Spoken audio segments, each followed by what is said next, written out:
98,678 minus 45,099 minus 136 કરશું આને તો આમાં તમને ક્યાં મજા આવે? જોજો આ વખતે પીડા છે, બરાબર છે. તમે ડાયરેક્ટ 78 માંથી 36 કરી શકતા હોય તો વધારે સારું. કેટલા આવે? 42. 42 માંથી 99 માઇનસ નહીં કરું, હું શું કરીશ? +1. તો 42 ને 1 43. મેં એક કામ ઉલટું કર્યું છે. 99 માઇનસ કરવાના હતા, +1 કર્યો છે. એક કામ ઉલટું કર્યું છે એટલે આગળ શું થશે? -1. ડન છે.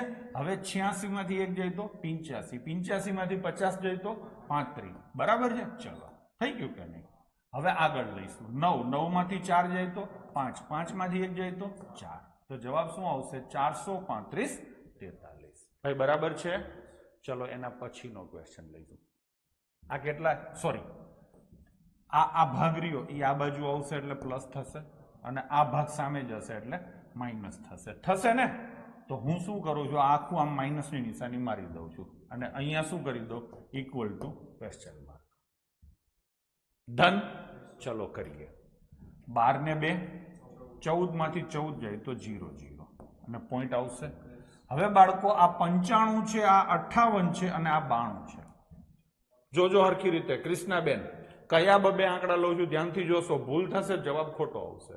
બરાબર છે. તો આ 95 માંથી આ 92 જશે એટલે 3 3 અને 58 કેટલા આવે? 61. જવાબ ભલે આવી ગયો, આપણે આખા કરશું. કોઈ ઉલટું કામ બાળકો મેં નથી કર્યું, કોઈ ઉલટું કામ નથી કર્યું. હવે આગળ જઈશું. 36 માંથી 75 બાદ કરવામાં ન મજા આવે, 44 માંથી 75 બાદ કરવામાં ન મજા આવે.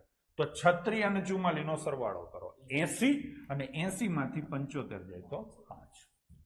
15 પુરુષો રોજના 8 કલાક કામ કરીને એક કામ 21 દિવસમાં કરે છે. જો 3 મહિલાઓ 2 પુરુષો જેટલું કામ કરતી હોય તો 21 મહિલાઓ રોજના 6 કલાક કામ કરીને કેટલા દિવસમાં પૂરું કરશે? તો દ્વિચલ ત્રિચલનો પ્રશ્ન છે, થોડોક લાંબો કહેવાય. આને સરળ હું નથી ગણતો, આનો મધ્યમ પ્રકારનો પ્રશ્ન ગણું છું. 15 પુરુષ છે, રોજના 8 કલાક મથશે અને એવું 21 દિવસ મથશે એટલે એક કામ થશે. આઉટપુટ હંમેશા છેલ્લે રાખવાનું. લખી નાખ્યું. પછી શું કીધું છે? 21 મહિલાઓ છે, રોજના 6 કલાક કામ કરશે, કેટલા દિવસ મથશે ત્યારે એક કામ થશે. આવું થઈ ગયું. હવે અહીંયા 15 પુરુષ હતા ને અહીંયા 21 મહિલાઓ છે તો થોડુંક એડજસ્ટમેન્ટ કરવું પડશે. એને વાત દીધી છે ને કીધી છે. શું કીધું છે? 3 મહિલાઓ 2 પુરુષ જેટલું કામ કરે. તો આ 21 મહિલાઓ છે તો પુરુષ કેટલા થાય?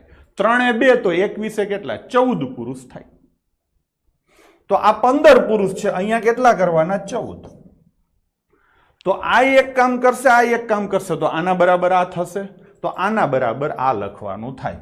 તો 15 ગુણ્યા 8 ગુણ્યા 21 બરાબર 14 ગુણ્યા 6 ગુણ્યા ક્વેશ્ચન માર્ક. લ્યો હા, અંબો અંબો વિછીડો, પતી ગયું તમારું. હવે તો કે સીધે સીધું 7 ઉડે તો 3 આવે, 7 ઉડે તો 2 આવે.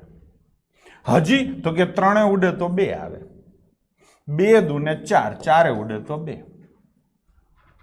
તો કેટલા દિવસ થશે બાળકો? 15 દુને 30 દિવસ. તો જવાબ આવશે ઓપ્શન ડી. જે લોકોએ ઠીકઠાક તૈયારી કરી હોય એ બધાયના પ્રશ્ન આવડે. શું ક્વેશ્ચન છે? તો કે 2a બરાબર 3b અને બરાબર 4c હોય તો a, b અને c નો રેશિયો શોધો. બરાબર છે. તો આનો રેશિયો શોધવો હોય તો શું કરવાનું? તો કે ગમે ત્યારે આને તમારે નકરા કરવાના છે. શું કરવાનું છે? નકરા. a, b ને c ને નકરા કરવા છે. તો આગળ બગડો છે એ કાઢવો છે, આગળ તગડો છે એ કાઢવો છે અને આગળ ચોગડો છે એ કાઢવો છે. તો 2, 3 ને 4 નો તમારે બાળકો સીધે સીધો લસા લેવાનો થાય કાઢવો હોય ત્યારે. તો 2, 3 ને 4 નો લસા કેટલો થશે? 12. એટલે આખા ગામને તમે 12 થી ભાગશો. 2a ભાગ્યા 12 બરાબર 3b ભાગ્યા 12 અને બરાબર 4c ભાગ્યા 12. ખાસ જોજો, હું તો એમ કહું છું RMC નું તો પતી ગયું, હવે તમારે ધ્યાન દેવાનું છે કોન્સ્ટેબલ માટે. એટલે કહું છું ખાસ જોજો, આવું જ લેવલ હશે એ પાક્કું છે. હા હોય 2-4 પ્રશ્નો વિકૃતિ આવે તો એના કારણે કઈ નક્કી ન કરી લે પેપર આવું હતું. બરાબર છે. ચલો તો હવે 2 ભાગ્ય તો કેટલા આવે? 6. 3 ભાગ્ય તો કેટલા આવે? 4 અને 4 ભાગ્ય કેટલા આવે? 3. તો આ સીધો રેશિયો મળી ગયો. ઉપર ABC છે, નીચે 6, 4, 3 છે. તો જવાબ આવશે બાળકો તમારો ઓપ્શન C, 6, 4, 3. એક મિલકતની કિંમતના 4 પંચમાંશ બરાબર 16,800 થતા હોય તો મિલકતના 3 સપ્તમાંશ કેટલા થાય? આપણે તિરાશી સીધી માંડીએ કે 4 પંચમાંશ એટલે 16,800 થતા હોય તો 3/7 બરાબર કેટલા થાય? તમે ધારી શકો છો ટોટલ 35 ને એના આટલા ને એના આટલા, હું એ રીતે કરીશ. તો ચોકડી ગુણાકાર થાય તો 16,800 ગુણ્યા 3/7 થાય ને, અને છેદમાં આવશે 4/5, એટલે નીચે આવશે 4 અને ઉપર આવશે 5. ચલો 7 ચોક 28, સોરી વળી તમને લોડ આવશે 7 ઉમેરું તો 24 સત્તા 168, 2400 આવે. પછી 4 ઉડાડું તો કેટલા આવે? 600. તો 5 તેરી 15, 6 90 એ અને 2 જીરા તો કેટલા થશે? 9000. પાર્ટીના બધાય સાચા છે, તો ઓપ્શન એ આવશે. બરાબર ને સાહેબ? ગીત સાંભળીને આવ્યા લાગે. ના ભાઈ ના, તો દેખાય એવું કરીએ. પ્રેરણા અહીંથી જ મળે, કે ઘરેથી નક્કી કરી ન આવ્યા, પટમાં ઊભા રહીએ પછી બધું થાય. તો આ થઈ ગયું છોકરાઓ. બાકી તમે આને મારી દુનિયાના કન્સેપ્ટથી કરવો હોય તો છેદમાં પાંચડો છે, છેદમાં હાથડો છે, એટલે 35 રૂપિયા ટોટલ થાય. બરાબર છે? તો 35 માંથી કેટલા? 4 કેટલા છે? 16,800. તો 3 કેટલા થઈ ગયું ને? નહીં, ચોકે ચોકે 16, 42 તેરી, આ તો 12,600 થશે. ના 4/5 છે, સોરી 35 ના 4/5 હું કરું તો કેટલા થાય? 35 ગુણ્યા 4/5 મારે કરવું પડશે, એટલે 28 રૂપિયા થાય. 28 એટલે 16,800 થાય. હવે 3/7 કીધા 35 ના, એટલે 21 કેટલા થાય? 3/7 ગુણ્યા 35, 7 5 35, 5 તેરી ને 15 કેટલા થાય? આવું થશે. પણ આ ધંધો કરવાનો થતો નહોતો, સીધી 83 આપણા માટે બેસ્ટ હતી, એટલે આપણે 83 પ્રમાણે જ કર્યો. ડન છે? બ્રિજેશ 4,700 એક સ્કૂટર ખરીદે છે, 800 નું રિપેરિંગ કરે છે, અને પછી 5,800 વેચે છે, તો એને કેટલા ટકા નફો થયો? સીધી ખબર પડે. 4,700 લીધું, 800 રૂપિયાનું રિપેરિંગ કર્યું, એટલે કોસ્ટ પ્રાઇસ મારી મૂળ કિંમત બેનો સરવાળો એટલે 5,500 રૂપિયા થશે. અને આ જ સ્કૂટર મેં વેચ્યું કેટલામાં? 5,800. એટલે મને નફો કેટલો થયો? આ બેના તફાવત જેટલો, એટલે કે 300 રૂપિયાનો નફો થયો. નફો ખોટ હંમેશા મૂળ કિંમત ઉપર ગણાય.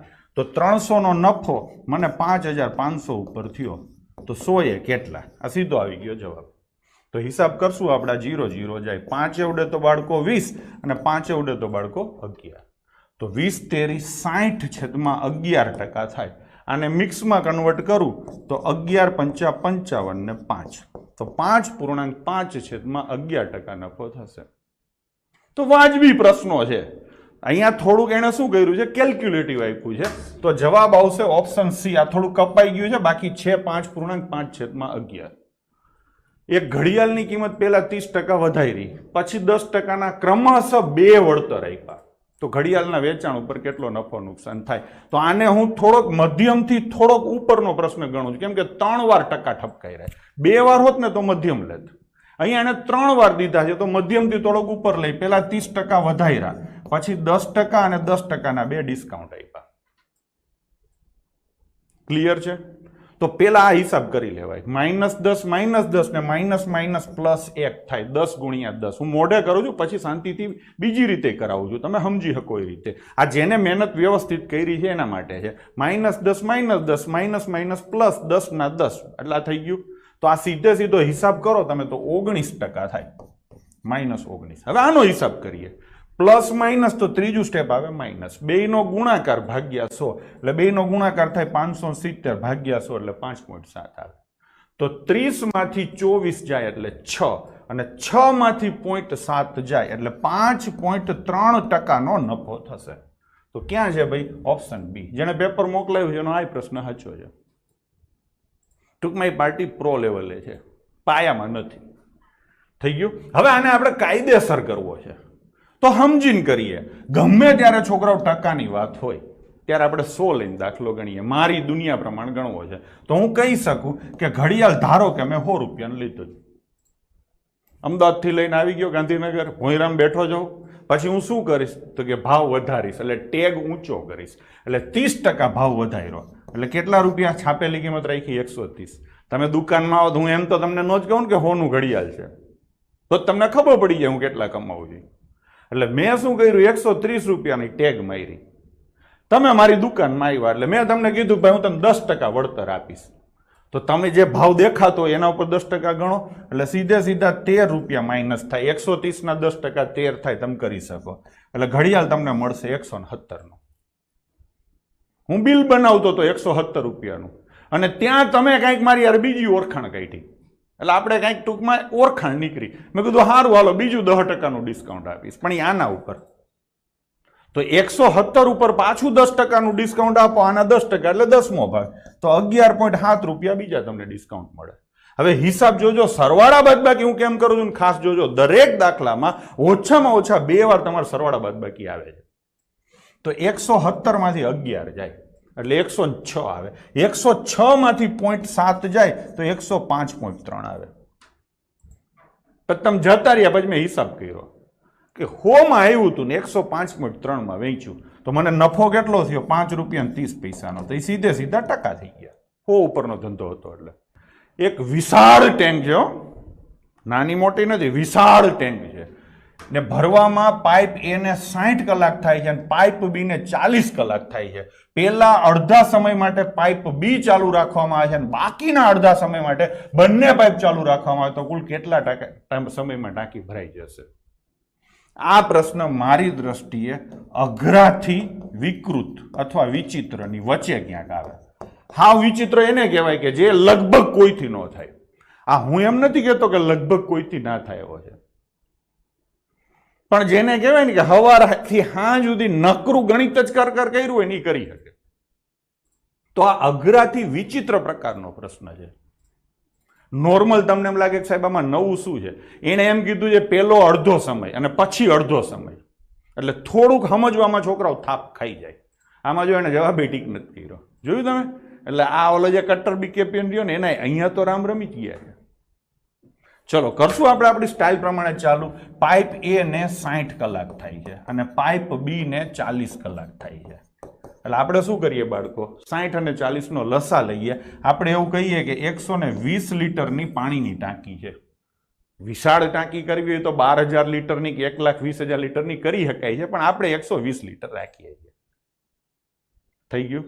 હવે એવું કહે છે કે પેલા અડધા સમય અને પછી અડધો સમય. આ સમય છે હો, અડધી ટાંકી નથી. આ ધ્યાન રાખવાનું છે કે અડધી ટાંકી આમ ભરી ને અડધી ટાંકી આમ ભરી એવું નથી કીધું. ડન છે? પછી આને જવાબ ઉપરથી આપણે કરીએ છીએ, પેલા કાયદેસર કરીએ. ચલો લઈશું તો શું થાય? માનો કે અડધો સમય એટલે અહીંયા લખીએ x કલાક અને અહીંયા લખીએ x કલાક. તો કુલ સમય બાળકો કેટલો થશે? કુલ સમય 2x કલાક થશે. ક્લિયર છે? હવે દાખલો ગણીએ. હવે આ 120 લીટરની ટાંકી છે, 60 કલાકમાં ભરે છે એટલે દર કલાકે આ 2 લીટર નાખે ને આ દર કલાકે 3 લીટર નાખે. ક્લિયર? હવે સૌથી પહેલા મેદાનમાં કોણ આવે છે? તો કે પેલા અડધા સમય માટે પાઇપ બી આવે છે. એટલે બી નામનો પાઇપ આવે છે, દર કલાકે 3 લીટર પાણી નાખશે. x કલાક ચાલે એટલે 3x લીટર પાણી નાખશે. પછી તો કે બાકીના અડધા સમય માટે 2 પાઇપ આવે છે એટલે 2 ચકલીઓ ખોલી એટલે 5 લીટર પાણી આવશે x કલાક સુધી એટલે 5x લીટર આવશે. આ ટોટલ પાણી આખી ટાંકી ભરાઈ જશે એટલું થયું કહેવાય. એટલે કેટલું થયું કહેવાય? 120 લીટર. તો 5 ને 3 8x બરાબર 120 લીટર. 120 થયા તો x બરાબર કેટલા આવે? 15. ટૂંકમાં આ 15 કલાક હાલશે અને 15 કલાક 2 હાલશે. આખી ટાંકી ભરાતા 30 કલાક થશે. એટલે જવાબ આવશે ઓપ્શન બી 30.